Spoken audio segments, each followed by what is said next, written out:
सबसे पहले मैं बहुत ज़्यादा शुक्रगुजार हूँ उस पाक ज़ात की जिसने मुझे इस मकाम पर पहुँचाया और मैं आपसे गुफ्तगू कर सकूँ।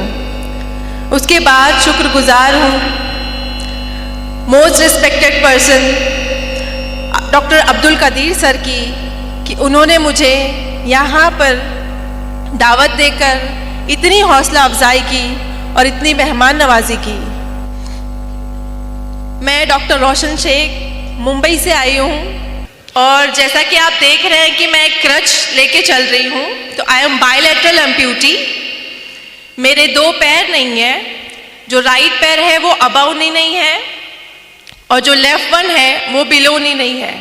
आई am using prosthetic now and I am walking with this crutch. उसके पीछे एक रीज़न है, मैं बाय बर्थ ऐसी नहीं थी। 2008 में कॉलेज से घर लौट रही थी और मेरा पहला सेमेस्टर एग्ज़ाम था। मैंने 10th में 92 स्कोर किया था और मुझे बचपन से ख्वाहिश थी कि मैं डॉक्टर बनूं। मेरे जो अब्बू हैं वो वेजिटेबल वेंडर हैं, सब्ज़ी तरकारी बेचते थे। हमारी माली हालत अच्छी नहीं थी और मैं बस डॉक्टर बनकर घर को सपोर्ट करना चाहती थी। और जो मुझ जैसे गरीब तलबा तालबात थे, जो मुझ जैसे गरीब बीमार थे, उनकी खिदमत करने का जज्बा था और अल्लाह से दुआ करती थी कि अल्लाह मुझे उस काबिल बनाना। उस वक्त कुछ ज़राए नहीं थे, आप लोगों की तरह इतने सारे हेल्पिंग हैंड नहीं आते थे हमारे पास। और मेरा जो कॉलेज था वो घर से काफ़ी दूर था, मुझे लोकल ट्रेन से ट्रैवल करना होता था, मुंबई की लोकल ट्रेन। 7 अक्टूबर 2008 मामूल की तरह ही दिन था। मैं जब पेपर देकर अपने कॉलेज से निकली, मैंने 12 डब्बों की ट्रेन पकड़ी बैंड्रा स्टेशन से। मैं ट्रेन के पहले डब्बे में सवार थी। ट्रेन 12 डब्बों की थी और मेरा जो डेस्टिनेशन स्टेशन था वो जोगेश्वरी था। जोगेश्वरी से पहले एक अंधेरी स्टेशन आता है जो बहुत ओवर क्राउडेड होता है। जब वो स्टेशन आया तो मैंने सोचा कि नेक्स्ट स्टेशन मेरा है, मुझे अपनी सीट से उठ के दरवाजे की तरफ आना चाहिए। ये एक लम्हा था। इस एक लम्हे में जब मैं अपनी सीट से उठी और दरवाजे की तरफ आई और दूसरे लम्हे में मैंने जब आंखें खोली तो वो 12 डब्बों की ट्रेन मेरी इतनी दूरी से मेरे आंखों से बहुत तेज़ी से गुजर रही थी। एक लम्हे के लिए मैंने सोचा कि मैं कोई ख्वाब देख रही हूँ। मैं तो ट्रेन के डब्बे में थी, ट्रेन की पटरियों पे कैसे आ गई हूँ और ट्रेन इतनी तेज़ी से मेरे सर के ऊपर से कैसे गुजर रही है। बस एक वहम था कि अल्लाह करे ये ख्वाब हो, लेकिन मैं पहले डब्बे में सवार थी। वो 12 डब्बों की ट्रेन मेरे दोनों पहियों से कुचल के चली गई। किसी ने भी चेन नहीं खींची ट्रेन की और जब ट्रेन काफ़ी दूर जाकर रुकी और मैं जो ट्रेन से गिरी थी वो 2 स्टेशन के बीच में मैं गिरी थी चलती हुई ट्रेन से। किसी ने ट्रेन की चेन नहीं खींची और तब मुझे एहसास हुआ जब मैंने अपने राइट पैर को कटा हुआ देखा पटरियों पर। उससे बहुत हैवी ब्लीड हो रहा था and I was conscious there.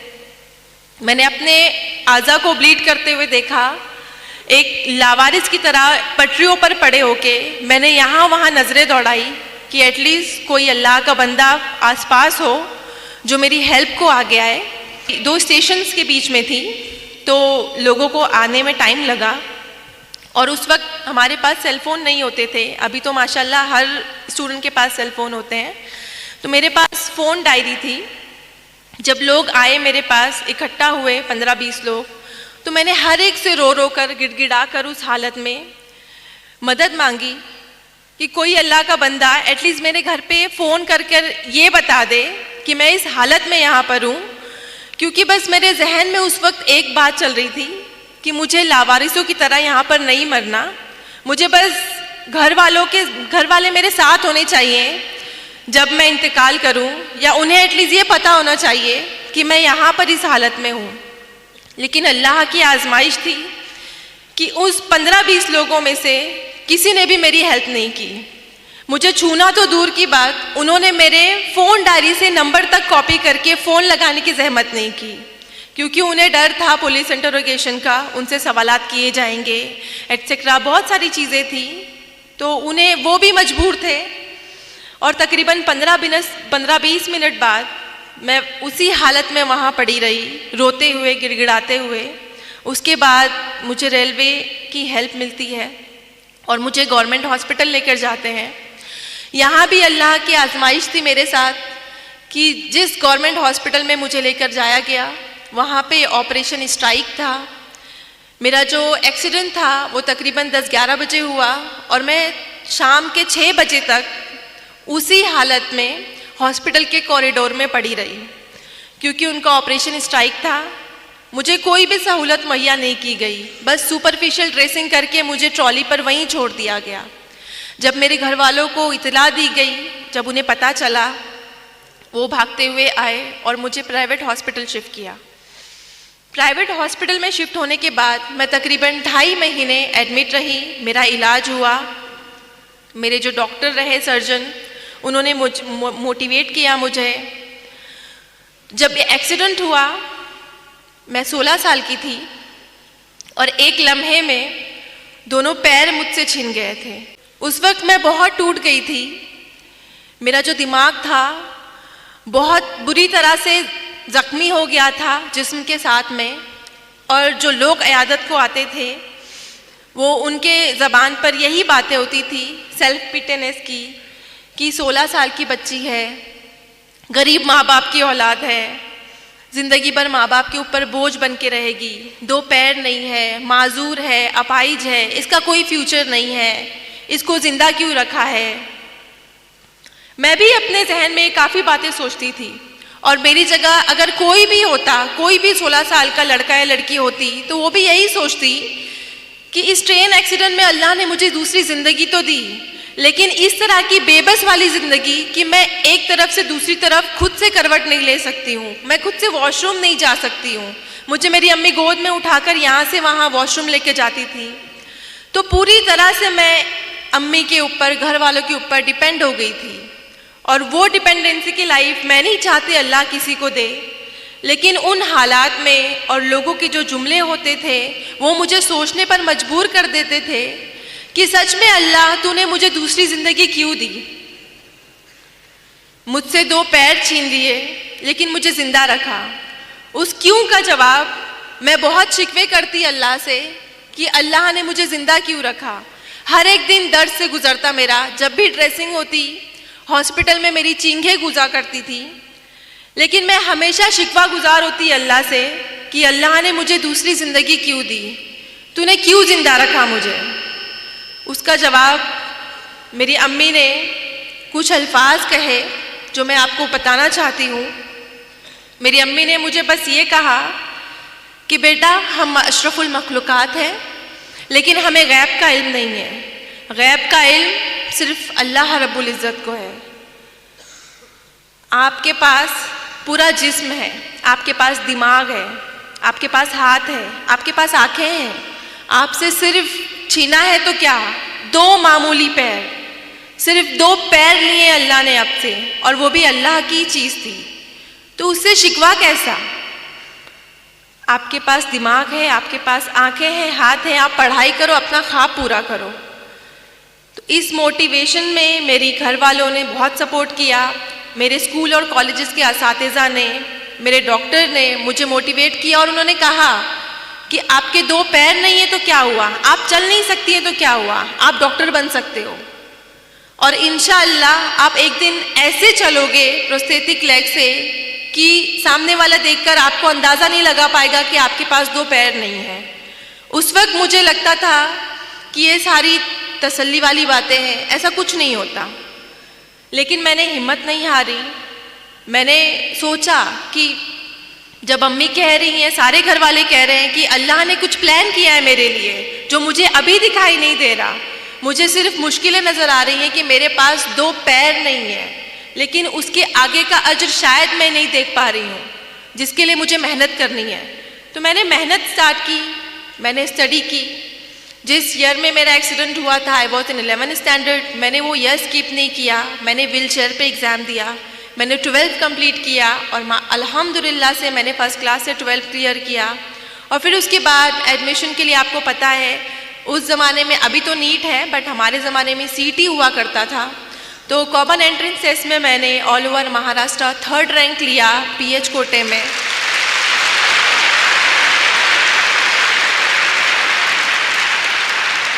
Third rank लेने के बाद जिस तरह आपको खुशी हो रही है, मुझे इससे ज़्यादा खुशी हुई थी कि अल्हम्दुलिल्लाह मैं अपने ख्वाब के बहुत नज़दीक हूँ। और उसी दौरान मुझे ये प्रोस्थेटिक लगे, बायलैटरल जो प्रोस्थेटिक है मेरे नकली पैर, इससे मैंने चलना फिरना सीखा और मैंने 12th एग्ज़ाम क्लियर किया, सीईटी क्लियर किया। लेकिन यहाँ पर भी अल्लाह ने आजमाइश रखी मेरे लिए। मेडिकल में एडमिशन के लिए सारे डिसेबल पीपल को एक काउंसलिंग होती है, मेडिकल एग्जामिनेशन होता है और वहाँ पर हमारा डिसेबिलिटी परसेंटेज डिसाइड किया जाता है कि how much disable we are. तो वहाँ पे जब हम काउंसलिंग को गए, बहुत सारे कैंडिडेट आए हुए थे, मैं भी उनमें से एक थी। जब मेरा एग्जामिनेशन किया उन्होंने, तो मुझे मेरे डिसेबिलिटी सर्टिफिकेट पे उन्होंने 89% डिसेबल लिखा।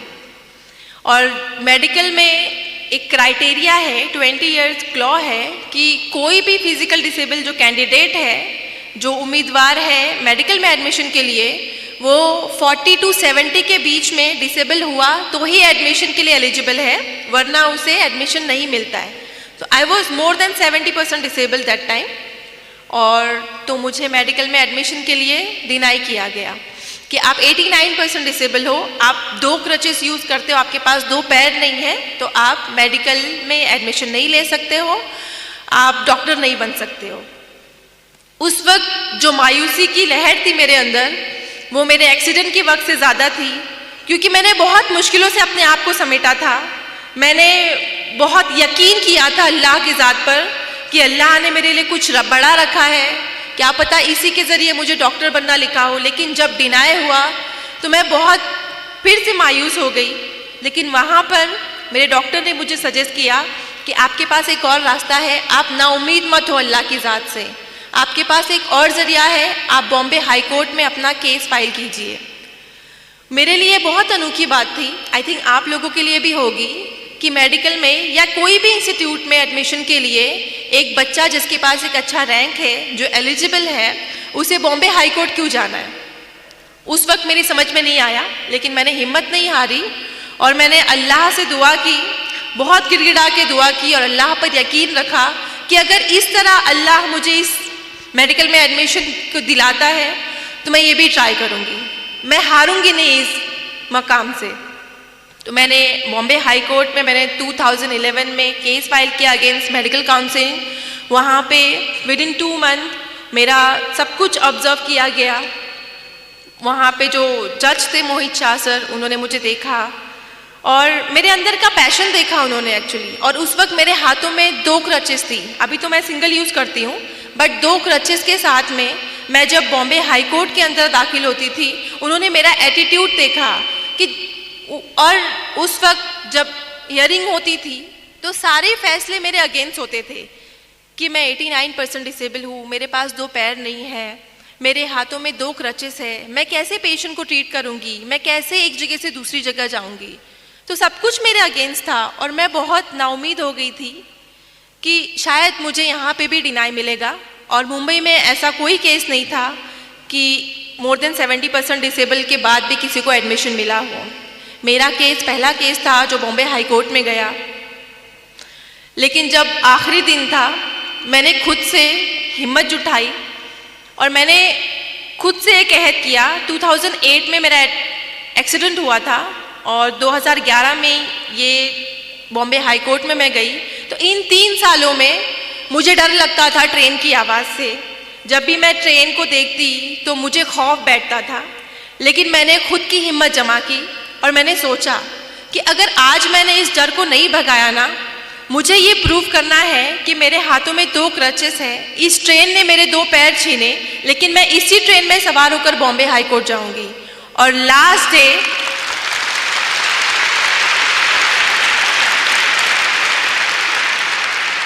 कोर्ट हियरिंग का फाइनल डे था, जब मेरे फेवर या अगेंस्ट में फैसला आने वाला था, मैंने ये रिस्क लिया। मैं अकेले मेरे जोगेश्वरी से CST ट्रेन में ट्रैवल करके गई और ये बात मेरे एडवोकेट ने जज साहब को बताई। वो बहुत इम्प्रेस हुए। और आप सबको पता है कि मुंबई की लोकल ट्रेन कितनी क्राउडेड होती है। उन्होंने कहा कि हम जैसे नॉर्मल इंसान नहीं आ सकते एक जनरल डब्बे में, और ये बच्ची जस्ट बिकॉज इसको एडमिशन चाहिए, उसके अंदर इतना पैशन है कि उसको डॉक्टर बनना है, मैं इसको एक मौका देना चाहता हूँ। ये बात अल्लाह ने उनके दिल में डाली। मेरे फेवर में फैसला करना उनके लिए बहुत बड़ा रिस्क था, क्योंकि ऐसा कोई केस नहीं था। लेकिन उन्होंने मेरा पैशन देखा, हार्डवर्क देखा, अल्लाह पर यकीन देखा, और उन्होंने अल्हम्दुलिल्लाह मेरे फेवर में जजमेंट दिया। और उसके बाद आप अल्लाह के करिश्मे देखिए कि जहाँ एक तरफ मुझे लगता था कि मुझे मेडिकल में एडमिशन नहीं मिलेगा, और दूसरे दिन ये हुआ कि मेरे फेवर में जजमेंट देने के बाद मुझे इंडिया के टॉप मोस्ट कॉलेज में एडमिशन मिला, सेठ GS medical college and KEM hospital. मैं बहुत ज़्यादा शुक्रगुजार हुई अल्लाह की, और मुझे यकीन हो गया और यकीन पुख्ता हो गया कि अल्लाह ने इतनी आजमाइशें लिखी तो है मेरी ज़िंदगी में, लेकिन मुझे नवाजा क्या जो मेरी हैसियत भी नहीं थी। मैंने कभी नहीं सोचा था कि मुझे इतने टॉप मोस्ट कॉलेज में एडमिशन मिलेगा, लेकिन मेरे ऊपर एक जिम्मेदारी थी कि मुझ पर भरोसा करके जो चीफ जस्टिस सर ने मेरे फेवर में सबके अगेंस्ट जाकर मेरे हक में फैसला सुनाया था, मुझे उनको सही साबित करना था।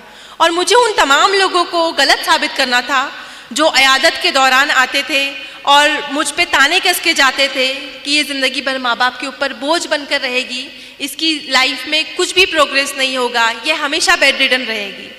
मुझे उन सबको प्रूव करना था कि 89% डिसेबल होने के बाद, 2 पैर नहीं होने के बाद भी एक लड़की, मुस्लिम माशरे से ताल्लुक़ रखने वाली लड़की डॉक्टर बन सकती है। MBBS डॉक्टर बन के मुझे उन लोगों को गलत साबित करना था। 5.5 साल मैंने बहुत तकलीफ़ें उठाई। हमारे लेक्चर हॉल काफ़ी दूर होते थे, हर लेक्चर में मैं 10-15 मिनट लेट पहुंचती। एहसास कमतरी होता मुझे कि मैं लेट पहुंच रही हूँ, मेरा लेक्चर मिस हो रहा है, और 3-3, 4-4 घंटे नॉन स्टॉप खड़े रहना होता था। लेकिन मैंने इन सारी जो नेगेटिव बातें जहन में बनती कि मुझे दर्द हो रहा है, मुझे नहीं करना है, मुझसे नहीं होगा, इन सब को मैंने हटा के एक गोल फोकस किया। जैसा कि सर ने बताया कि अगर आपका गोल, आपने अपने गोल को फोकस किया है तो बाकी की जो नेगेटिविटी है वो आपको कभी भी रुकावट नहीं बनेगी। मैंने हमेशा एक गोल फोकस किया था कि मुझे MBBS करके लोगों को जवाब देना है, और मेरे जैसे जो जितने भी कैंडिडेट होंगे, जिनको भी डिनाई होता होगा या जो भी मायूस हो जाते होंगे, उनके लिए नई राह खोलनी है। मेरा एक मकसद था। तो मैंने 5.5 साल कड़ी मेहनत की, अल्लाह से दुआ की, और अल्लाह पर यकीन रखने का फल मिला। और 2016 में मैंने फर्स्ट क्लास से MBBS पास किया। और इस तरह से मैं मेरे अम्मी के ख़ानदान और अब्बू के ख़ानदान में पहली डॉक्टर बनी। हमारे जो फैमिलीज़ हैं उनमें लड़कियों को ज़्यादा तालीम देने का रिवाज नहीं है। मेरे जो अम्मी अब्बू हैं, सारे ख़ानदान के अगेंस्ट जाकर हम 3 बहनों को आला तालीम दिलाए। मैं बहुत थैंकफुल हूँ अपने पेरेंट की कि उन्होंने इतना बड़ा रिस्क लिया कि हम 3 बहनों को इतनी आला तालीम दी। बहुत ताने सहे उन्होंने, लेकिन उन्होंने उनकी भी जिद थी कि नहीं, हम बेटियों को पढ़ाएंगे। और MBBS कंप्लीट किया जब मैंने, तो मैंने सोचा कि MBBS तक जर्नी नहीं रखनी, मुझे मास्टर डिग्री करनी है। और मैंने नीट PG दी। नीट PG में भी अल्हम्दुलिल्लाह से मैंने 3rd रैंक हासिल किया ऑल ओवर महाराष्ट्र इन PH कोटा। और यहाँ तो मैं बहुत ज़्यादा ओवर कॉन्फिडेंट थी कि after passing first class in MBBS and securing 3rd rank in PG NEET मुझे ईजिली एडमिशन मिल जाएगा। लेकिन यहाँ अल्लाह ने वापस आजमाइश रखी मेरे लिए कि डिस्पाइट ऑफ दिस थिंग कि मैं पास हूँ MBBS में, मैंने 3rd रैंक लिया है, मुझे फिर से डिनाई मिलता है कि आप डिसेबल हो, हमारे पास लॉ है, we can't go against law. 20 year law है, 40 to 70% डिसेबल लोग नहीं हम एडमिशन दे सकते, सॉरी मैम हम आपको एडमिशन नहीं दे सकते। तो इस वक्त मेरे पास सिर्फ 2 दिन थे, बिकॉज ऑनलाइन एडमिशन होते हैं अब उन 2 दिनों में हाई कोर्ट का प्रोसीजर करना नामुमकिन बात थी, लेकिन मैंने हिम्मत नहीं हारी। मैंने कुछ ना कुछ सोचा और दुआ की अल्लाह से कि अल्लाह तेरी ही ज़ात है जो मुश्किलों को आजमाइशें हमारे ऊपर डालती है, और तेरी ही ज़ात है जो इसको हल करने का हमारे अंदर जज्बा भी देती है, रास्ते भी खोलती है। बस तू एक रास्ता मुझे अता कर दे। आप यकीन नहीं करेंगे, ये जो पुराना कानून है 20 साल इंडिया के कॉन्स्टिट्यूशन में, अल्लाह की गैबी मदद जो बोलते हैं, मैंने सिर्फ कहानियों में सुना था कि अल्लाह गैब से मदद करते हैं, लेकिन मेरी ज़िंदगी में ऐसे कई बार हुआ कि गैबी तरह से मुझे एक मेंबर ऑफ पार्लियामेंट ने मेरे सपोर्ट में आए। उन्होंने मुझसे पूछा कि बेटा क्या है, मैंने जस्ट उनको ऐसे ही बताया कि सर मेरा नीट पीजी में मैंने इतना एग्ज़ाम स्कोर किया है, मुझे एडमिशन के लिए डिनाई किया जा रहा है and I have only 2 days। उन्होंने कहा डोंट वरी, मैं खुद दिल्ली जाता हूँ अभी फ्लाइट लेके। और आप यकीन नहीं करेंगे कि दिल्ली में वो गए और उस वक्त जेपी नड्डा सर थे सेंट्रल हेल्थ मिनिस्टर, उनके सामने मेरा एप्लीकेशन रखा और 2 दिन में इंडिया का 20 साल पुराना कानून चेंज हो गया।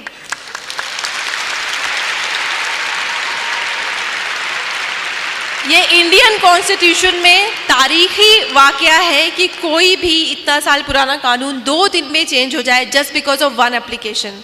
तो ये अल्लाह का करिश्मा नहीं है तो क्या है, आप इसको क्या कहेंगे? अल्लाह की ज़ात पर यकीन रखने का फल है ये। अल्लाह की ज़ात पर यकीन था मुझे कि अगर अल्लाह ने इतनी आजमाइशें दी हैं तो हल भी वही निकालेगा। और उसके बाद जब ये रूल चेंज हुआ, और आपको बताऊं कि मुझे एमडी में सेम कॉलेज में एडमिशन मिला, सेठ GS medical college and KEM hospital. और अभी मैं आपके सामने एमडी के लास्ट ईयर में हूँ। मेरे फाइनल एग्ज़ाम मई और जून में है। आप लोगों से दुआ की दरख्वास्त है कि आप लोग प्लीज़ मेरे हक़ में दुआ कीजिए कि मैं ये भी अच्छे नंबरों से कामयाब हो जाऊँ और लोगों को बहुत इंस्पायर करूँ। अल्लाह मेरे ज़रिए अगर ये काम करवाना चाहता है, मैं बहुत खुश हूँ। बस आप लोगों की दुआ चाहिए। ये सब मेरी ज़िंदगी के फैक्ट्स थे जो मैं आप लोगों के सामने रख रही थी। मैं अपनी ज़िंदगी के हालात इस मकसद से आपके साथ शेयर कर रही थी कि हालात चाहे जैसे भी हों, हमें अल्लाह की ज़ात से उम्मीद नहीं छोड़नी चाहिए, क्योंकि हालात को लाने वाली और उसको हल करने वाली ज़ात सिर्फ अल्लाह की होती है। हमें उसकी ज़ात पर तवक्कुल होना चाहिए। आपकी ज़िंदगी में बहुत सी परेशानियाँ आएंगी, मेंटली होंगी, फाइनेंशियली होंगी, फिज़िकली होंगी, लेकिन आपको उनसे घबराना नहीं है, आपको उनसे डरना नहीं है, और ना ही अपनी कोशिश को, अपनी मेहनत को बंद करना है। अल्लाह रब्बुल इज़्ज़त हमें 70 माओं से ज़्यादा चाहता है। आप सबकी अम्मी जितना चाहती है आपको एक रात बुखार हो जाए, आपकी अम्मी सारी रात नहीं सोती।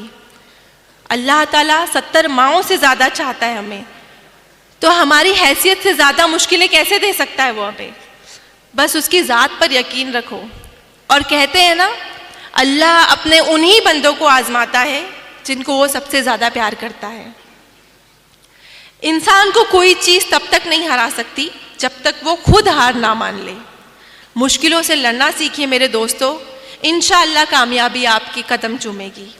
जैसा कि शेर में कहा है, परेशानियों से भागना आसान होता है, परेशानियों से भागना आसान होता है, हर मुश्किल वक्त ज़िंदगी में एक इम्तिहान होता है। हिम्मत हारने वाले को कुछ नहीं मिलता ज़िंदगी में, हिम्मत हारने वाले को कुछ नहीं मिलता ज़िंदगी में, मुश्किलों से लड़ने वालों के कदमों में जहान होता है।